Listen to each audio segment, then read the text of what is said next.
আসসালামু আলাইকুম। দুটি ইন্টারেস্টিং শিরোনাম। একটা হচ্ছে স্যার আপনাকে ৫ বছর চাই। আরেকটি হচ্ছে স্যার ৫ বছর দালালদের কথা শুনবেন না। এই দুটি শিরোনামটা ডক্টর মোহাম্মদ ইউনূসকে কেন্দ্র করে। কখন? যখন তিনি জাতীয় ঈদগাহ ময়দানে ঈদুল আজহার নামাজ শেষে মুসল্লিদের সঙ্গে কুশল বিনিময় করছিলেন, ঠিক সেই সময় দুজন এই উক্তি করেন।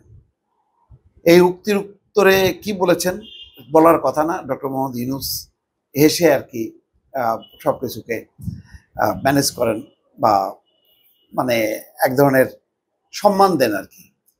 কিন্তু খুব এই ধরনের সেন্সিটিভ বিষয়ে তিনি কোনো কথা বলেন না। যুগান্তরের রিপোর্টটা বলি। সম্প্রতি ডক্টর ইউনূস সরকারের মেয়াদ ন্যূনতম ৫ বছর করার দাবি তোলেন এক ব্যক্তি। সামাজিক যোগাযোগ মাধ্যমে এ নিয়ে লেখালেখিও হয় বিস্তর।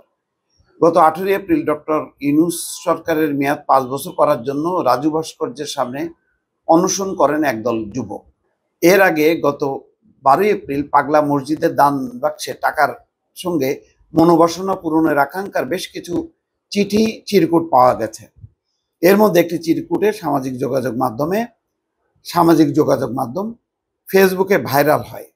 চিরকুটটিতে লেখা ছিল, ডক্টর ইউনূস স্যারকে আরো ৫ বছর চাই সাধারণ জনগণ। চিরকুটটিতে লেখা ছিল, ডক্টর ইউনূস স্যারকে আরো ৫ বছর চাই সাধারণ জনগণ, আল্লাহ তুমি সহজ করে দাও। আজ ঈদুল আজহার দিনেও ঘটল সেরকম আরো একটি ঘটনা। জাতীয় ঈদগাহ ময়দানে নামাজ শেষে শুভেচ্ছা বিনিময়কালে প্রধান উপদেষ্টা ডক্টর ইউনূসের উদ্দেশ্যে বলতে শোনা যায়, স্যার আপনাকে ৫ বছর চাই।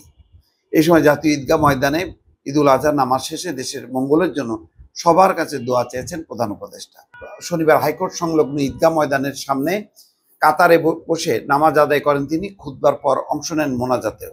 তিনি বলছেন যে সবাইকে আজকে একসঙ্গে ঈদের জামাতে পেলাম, সবাইকে ঈদ মোবারক, সবাই এই পবিত্র দিনে দেশের মঙ্গলের জন্য দোয়া করেন। এরপর তিনি নিরাপত্তা বলয়ের মধ্য দিয়ে সবার উদ্দেশ্যে হাত নাড়তে নাড়তে ময়দান ছাড়েন। উপস্থিত জনতার পক্ষ থেকে তখন শুভেচ্ছা জানানো হয়। এ সময় জনতার মধ্য থেকে বলতে শোনা যায়, স্যার আপনাকে ৫ বছর চাই। আরেকটা শিরোনাম বলি, সেটাও বলছে, সেখানে বলা হচ্ছে, কালবেলা প্রকাশ করেছে, স্যার ৫ বছর দালালদের কথা শুনবেন না। সেখানে উপস্থিত জনতার পক্ষ থেকে তখন শুভেচ্ছা জানানো হয়। সেখানে জনতার মাঝ থেকে, স্যার আপনাকে ৫ বছর চাই, দালালদের কথা শুনবেন না, ৫ বছর স্যার, এসব কথা বলতে শোনা যায়। যাক, তিনি কথার উত্তর দেননি। আসলে এই একজন বা দুজন যাই বলুক না কেন, অনেক মানুষের মধ্যে একটা আকুতি যে ডক্টর মোহাম্মদ ইউনূস তিনি থাকুন। তিনি যেহেতু নোবেল জয়ী, সারা বিশ্বে তার একটা পরিচিতি আছে, সম্মান আছে। আর শেখ হাসিনা তাকে যেভাবে নির্যাতন নিপীড়ন করেছেন, সুতরাং তার মতন ব্যক্তি যদি দেশের রাষ্ট্রে থাকে, তাহলে রাষ্ট্রের ভালো হবে, অনেক উন্নতি হবে, এই একটা ধারণা। আসলে এটা ডক্টর মোহাম্মদ ইউনূস এই জনপ্রিয়তা সাধারণের মাঝে আছে। মানুষ ওইটা বুঝতে চায় না যে একটা নির্বাচিত সরকার দরকার। নির্বাচিত সরকার একটা দল দ্বারা পরিচালিত হয়, সেটা না হলে একটা রাষ্ট্র পরিপূর্ণ হয় না এবং রাষ্ট্র বিপদের মধ্যে থাকে। এইসব মানুষ বুঝতে চায় না। মানুষের মধ্যে ওই সাংবিধানিক, ওই শাসনতান্ত্রিক এত জটিলতা, সংসদ, নির্বাচন, এটা চায় না। তারা মনে করে যে একটা ভালো মানুষ দরকার, যে মানুষ ভালোভাবে দেশটা শাসন করবে।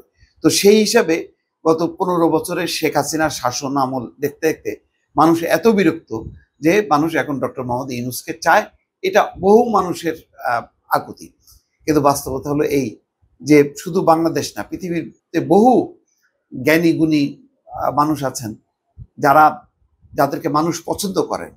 কিন্তু সেটা এক জিনিস, আর রাষ্ট্র পরিচালনা, রাষ্ট্র ক্ষমতায় দায়িত্ব নিয়ে একটা দল এবং সরকার পরিচালনা আর একটা জিনিস।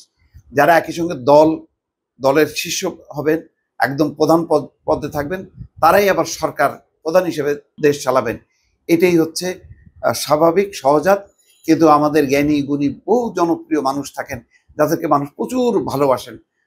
মাঝে মধ্যে তাদের মধ্যে যখন কি এই রাজনৈতিক অপশাসন, দুঃশাসনে মানুষ যখন অস্থির হয়ে ওঠে, তখন তাদের মনে হয় যে একটা ভালো মানুষ এসে দেশ চালাক। কিন্তু কিভাবে চালাবে, কেমনে চালাবে, তার দল নাই, তার কোনো কিছুই নাই। এই অবস্থা একটা ভালো মানুষ হলেই সে যে মানে একটা দল শাসিত একটা সরকার যেভাবে ভালোভাবে চালানো যায়, যদি সত্যিকার একটা ভালো দল হয়, তখন তার একটা রাজনৈতিক শাসন একদম তৃণমূল থেকে কেন্দ্র পর্যন্ত বিস্তৃত হয় এবং তার মাধ্যমেই একটা সরকার পরিচালনা হয় এবং দেশ ভালোভাবে শাসিত হয়। কিন্তু দুর্ভাগ্যজনকভাবে আমাদের রাজনীতিবিদরা ফেল করেছে বলেই আজকে ডক্টর মোহাম্মদ ইউনূসের প্রতি মানুষের ওই উচ্চাসা বা প্রত্যাশা যে ডক্টর মোহাম্মদ ইউনূস থাকুন এবং তিনি যাতে দেশ পরিচালনা করে আরো 5 বছর বা 10 বছর। ভালো থাকবেন। আল্লাহ হাফেজ।